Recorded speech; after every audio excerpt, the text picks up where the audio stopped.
菊の井の室でございます。今日はタケノコの土佐煮をやりたいと思います。タケノコのまずは見分け方、こうやってタケノコありますわな。で、ここが今これ紫ですわね。白子やったらこれ白いんです。もっと鮮度が掘りたてやったらこれピンク色してます。でだんだんこう、色が濃くなっていって、今紫ですけど最終的には黒になっていきます。朝掘りってよく書いてありますけども、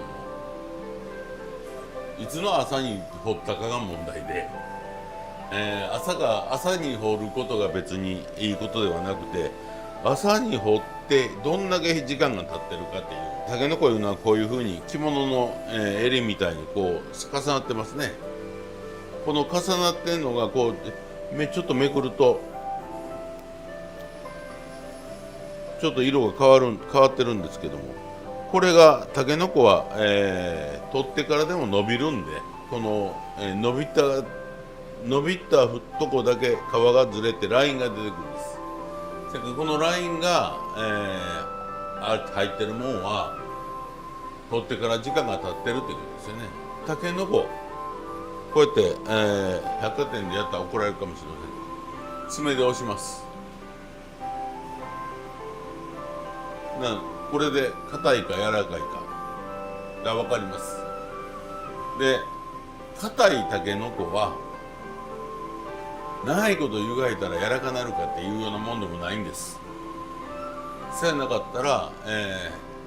竹長いこと湯がいて食べられるかっていう話になりますからね。それから最初から柔らかいもんをしか柔らかくなりません。鮮度が良くて時間が経ってなくて柔らかいもん、これを、湯がけば湯がくほど、柔らかくなるという話ではないんで、だいたい1時間半から2時間を目安にして湯がいてください。で、まずはタケノコどっちかにまっすぐっていうタケノコはないんで、どっちかに曲がってます。どっちかに曲がってるやつをこの、中側を切らんと外側から切ります。なんでか言ったらこっちを切ると、中の、実まで傷つける可能性がありますから。で、これを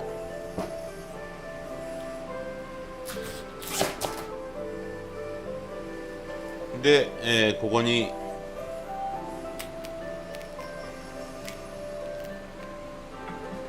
線入れておきます。後から剥きやすいんです。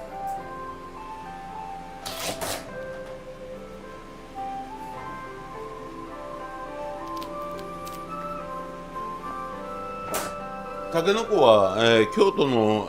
その落栽のタケノコなんかはタケノコの畑みたいなところでできてます。それから、夏の間中、ずっと藁と土をこう交互に重ねて、雨の日では入れへんぐらい柔らかいとこに出てくるから柔らかいんです。この、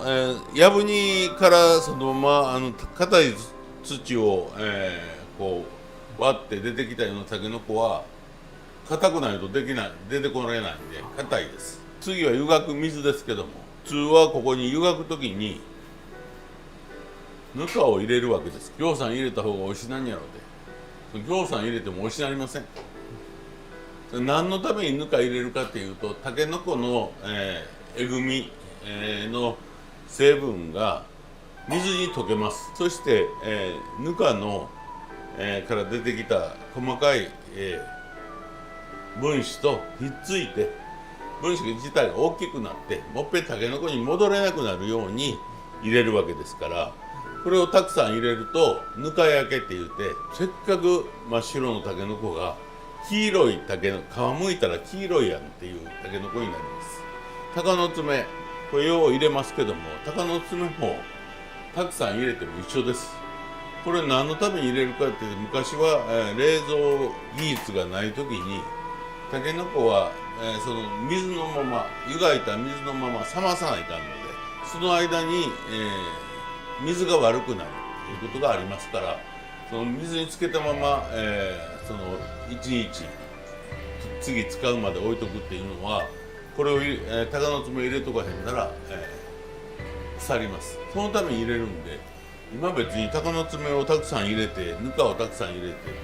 やる必要は全然なく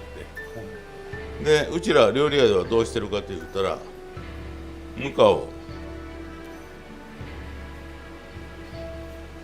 このさらし布巾でこう水につけてこの中で揉みます。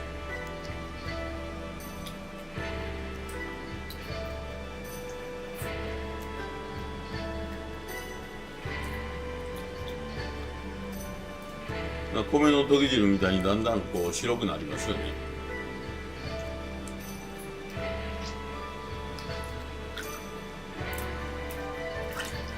これぬかなかったらどうするかという話。ぬかなかったら牛乳でも大丈夫です。それ牛乳を混ぜるってことですか？そうそうそう。牛乳で湯がいたらもったいないんだね。それは牛乳の分子と先ほどの何ですか、そのタケノコから出てきたのがくっつく。そうそうそうそう。日本のイタリアンとかフレンチの人は牛乳で湯がかる。ぬか臭いでしょこれ。はい。だから洋食に使うときはぬか臭くない方がいいわね。まだミルク臭い方がいいわね。はい、一般家庭でなかなかぬか言うても、この頃ね、ぬか漬けするうちもなければ、別にスーパーにぬか売ってるわけと違うから、ぬかどこで買うんやっていう話になるでしょうね、多分。だからなかったらしょうがないよね。はい、こう真っ白系の水になりましたでしょ。はい、でたけのこを入れて、まあ一応ぬかこの鷹の爪も入れておきますよ。それから産地で取りたてはもうぬかも鷹の爪もなく湯がかりますけども。たけのこは土から離して時間が経てば経つほどアクが出てきます。沸いてから1時間半ぐらいですね。でよくこの竹串がスッと通れば湯がけてるって言いますけども、嘘ですからそれからそんなもんこれでずっとやったらどんなたけのこでもスッと通りますよね。1時間半も2時間も経ってこれが、スッと通らんようなたけのこやったら食べられませんから。なんか見極め方法はあるんですか？何？その竹もうすごい時間です。もう時間で1時間半から2時間でもう終わりです。もうそれ以上はなんぼ炊いてても柔らかくはなりません。でこれ湯がき上がって完全に冷ましたやつです。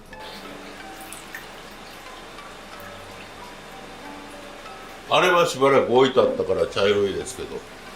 これはほら来てすぐ湯がいてるからもう白いでしょ。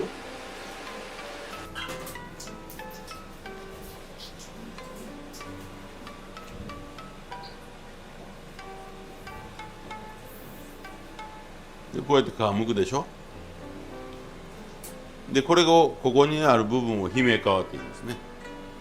で姫皮も、適当な大きさにこう切って、でこれを、こうやってある程度力で切っていくと硬い部分は切れませんから残って、でこれをこう、これが姫皮ですね。じゃこと山椒と入れて炊くとかね、そういうことに使いますね。今日はまあこれはやりませんけども、ここも、ここら辺まで硬いですからね、その柔らかくなったところら辺から切ります。それからこれも中開けたらまだ柔らかいですから、十分姫皮も取れますよねまだ。でこうありますとこの、まずは下処理としてたけのこのこのイボイボは取ります。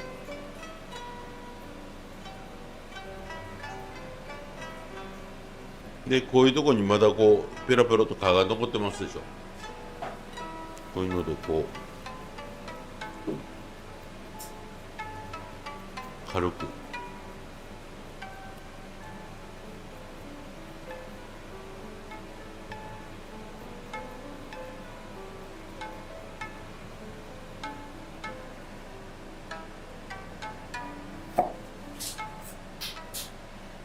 それはこういう一番底の、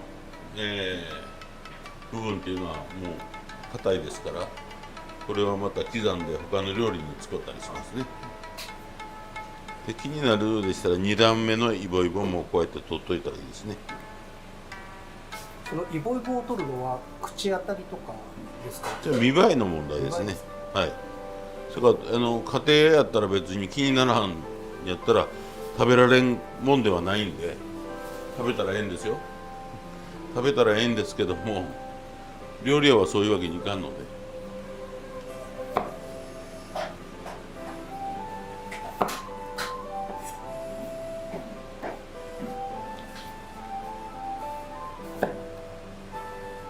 もうすぐ硬いたけのこやったらこうやってこ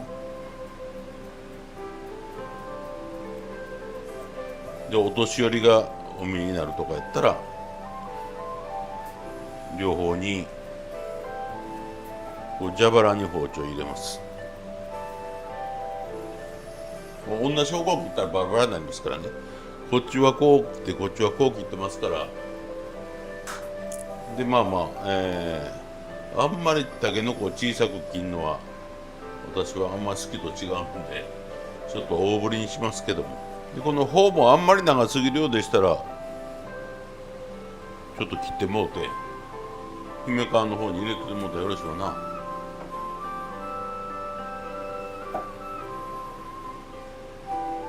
で、このお年寄りここが食べにくい噛みにくいんでここにちょっとまあまあ包丁入れてもいいですよね。うちら料理屋は入れます。で煮汁ですけどもだしが8です。811です。だしが8、醤油が1、みりんが1で鍋にこのように平たく並べて煮汁が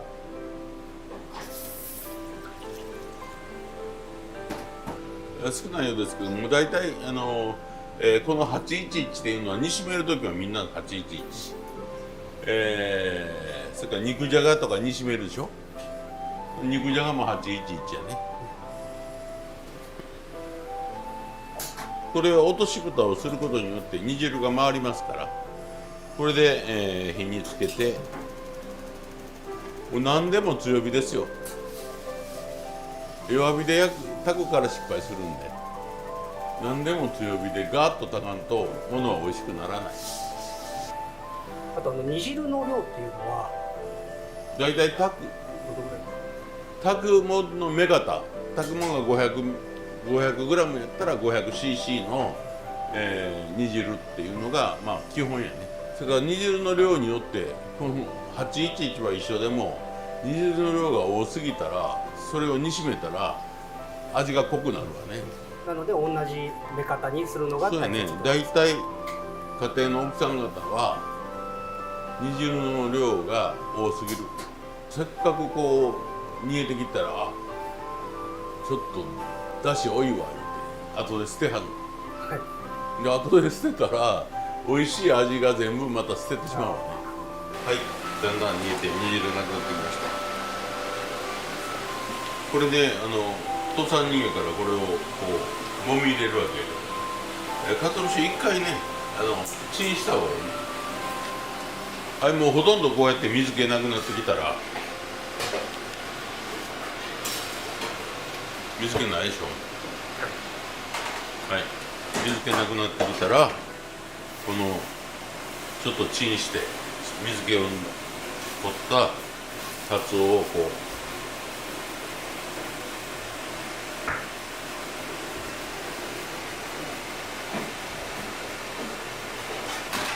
そのチンして水気を取るっていうところも一つの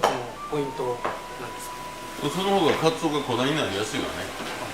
もうほら家庭で使うの細かいやつあるやん。はい、あれやったらまあまあその子でええのかもしれんけど、でまあまあそないだし使わんでもこんだけカツオがまぶったらこれはそやから土佐煮っていう手法はいろいろあってこんにゃくでも土佐煮にするわね。それでは盛り付けましょうか。この器は宋の時代、中国のものやね。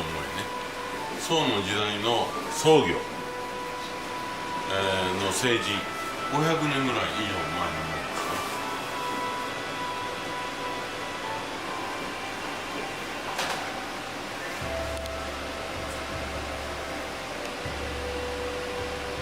だから今こう荒っぽいような感じでガサッと入れてますけども、大体この、タケノコの土佐煮みたいなものはそんな上品な料理でもないんで、あんまりきれいにきっちり持ったるとかえって気持ち悪い。それから木の芽もこの出盛りの木の芽をバッサリとのせて、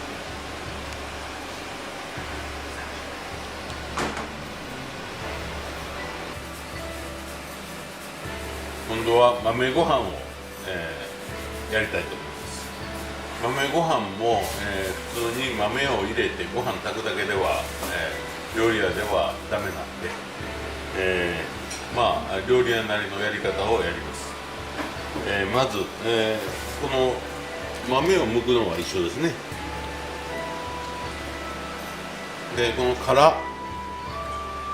は捨てますけども、捨てたらダメです。この一番たくさんのグルタミン酸があるのはこの皮の部分にあります。種類が違うだけでスナップエンドウもエンドウ豆の一種ですけども、あれを皮のまま食べると、まあ普通のエンドウ豆よりもうまみが濃いような気がするのは、この皮の方に、グルタミン酸がいっぱいあるからですね。お水にこの皮と昆布ですね、5センチ角ぐらいの2つ入れて火にかけて、エンドウ豆の出汁を取ります。でこれを、ぐらぐらしてますと皮がしんなりとして昆布がこう十分ふやけるぐらいまで、火にかけてますとこのようになります。でこれをとします。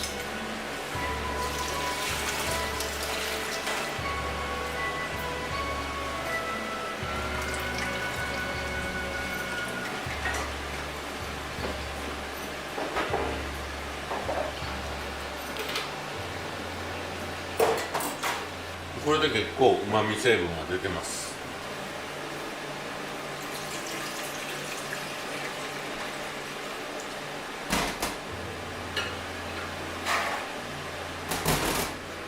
これを少し取りまして豆を柔らかくなるまで湯がきます。ここに塩入れて塩湯がきにすると皮が硬くなりますので、味のついてないやつで湯がきます。塩を入れるとなんで硬くなるんですか？塩湯がくと脱水するでしょ。あ脱水するということは、そのものから水が出たら、はい、そのものが硬くなるというなる皮が硬くなるわね。湯がきすぎるとこの外側の皮がむけますから、むける手前ぐらいがですね。柔らかくなるまでっていうのは人によって感覚的なものだから、日本料理のレシピってそういう曖昧な書き方が非常に多いわね。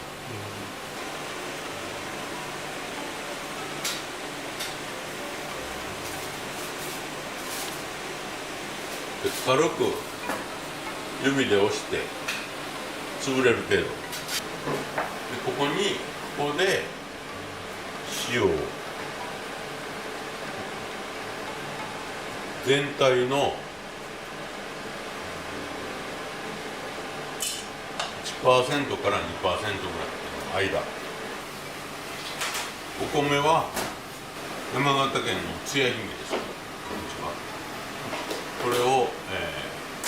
うちは浸水しません。洗い上げてこうやってざるに30分置いておきます。そうするとそこには残ってる水分で適量の水分を吸う、浸水しすぎたりするとご飯が柔らかくなったり硬くなったりしますけども、それから洗い上げて洗い米を30分置くっていうのがちの基本やね。だから洗い上げたお米が、カップ3やったらだしもカップ3、同量やね。酒おちょこ1杯ほど、塩何グラム、小さじ1。普通の豆ご飯やったらここで豆入れて、生の豆入れて一緒に炊くでしょ、はい、そうするとまあ最初はええけども、もうしばらくすると豆がだんだんこう黒くなってきてネズミ色になるわね。ですか。青いものって色止めみたいな形ですぐに氷水に入れたり水に落としたりするじゃないですか、豆とかっていうのはそういう必要はない。豆の葉緑素はね一番強い。青菜は弱い。その豆は2回までの火では大丈夫。なんでその豆の葉緑素がそう色が飛ばないのかっていうのは誰が研究したらいいのになと思って、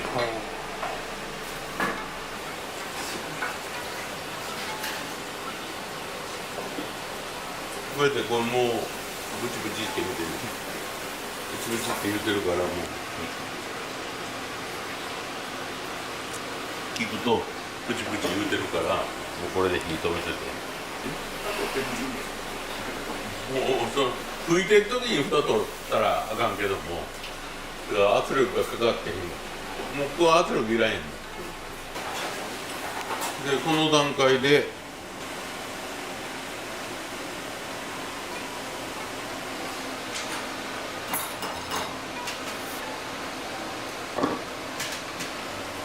もらう時に入れたらまた豆が温まって、でお客さんのとこ持って行ってプレゼンした時にもう豆が上にザッとあると、で真っ青やと喜ばれるわね。はい、はい、できました。